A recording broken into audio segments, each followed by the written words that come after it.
In 1847, King of Tulunadu agreed to trade some of his forest land with the local tribespeople in exchange for peace and happiness granted by Panjurli Daiva, an animist spirit worshipped by the inhabitants of Udupi and Mangalore, which are in western Karnataka, and Kasaragod district of Kerala, together forming Tulunadu.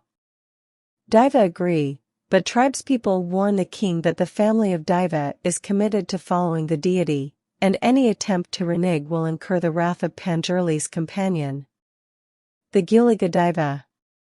A greedy successor to the king demands during the Buddha Kola festival in 1970 that the tribespeople return the land, warning them he will go to court if they fail to do so.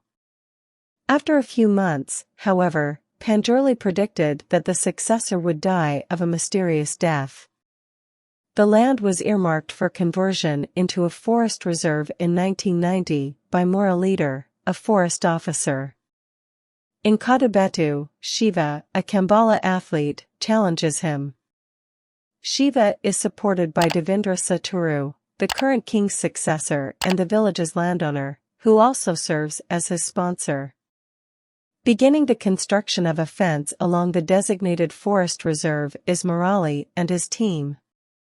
Leela, Shiva's joined Murali's crew as a forest guard. Shiva and the villagers attempt to prevent the barrier from going up, but the forest guards violently put them down and put the fence up. Shiva is urged to conduct the Buddha Kola in the meantime, but he declines because he saw his father vanish forever during the Kola ceremony. Shiva sees the deity that constantly appears in his nightmares while spending the night in the jungle with Devendra. Shiva flees in fear, and Devendra follows.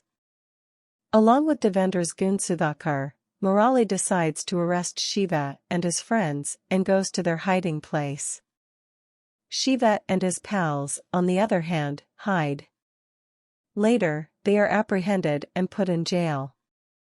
When Guruva, Shiva's cousin, asks Devendra to free Shiva, the latter responds by directing Guruva to convince the villagers that the Daiva wants them to sell their land to Devendra.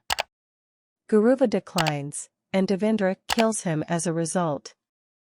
Devendra wanted the villagers to give him their land in exchange for taking revenge on the Daiva and the people for killing his father, it is revealed. When Devendra finds out that Murali has chosen to take legal action against him for his unethical methods of obtaining land from the peasants, Devendra decides to assassinate Murali. Shiva contacts Devendra after learning of Guruva's passing, and Devendra tells a lie about Murali being Guruva's killer.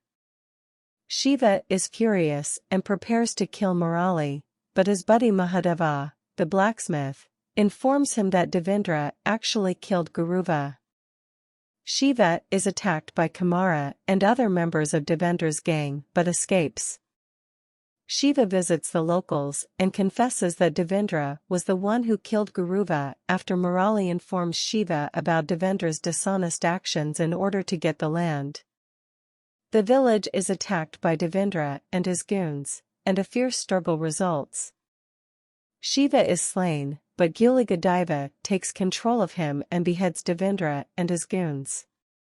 A few months after the conflict, Shiva conducts the Buddha Kola ritual in which the Panjurli Daiva takes possession of him. He commands Murali and the villagers to link hands in a symbolic action before vanishing forever into the wilderness. The movie closes with Sundara answering a question from Shiva and Leela's son concerning his father's disappearance, hinting that Sundara's retelling of the entire movie was accurate.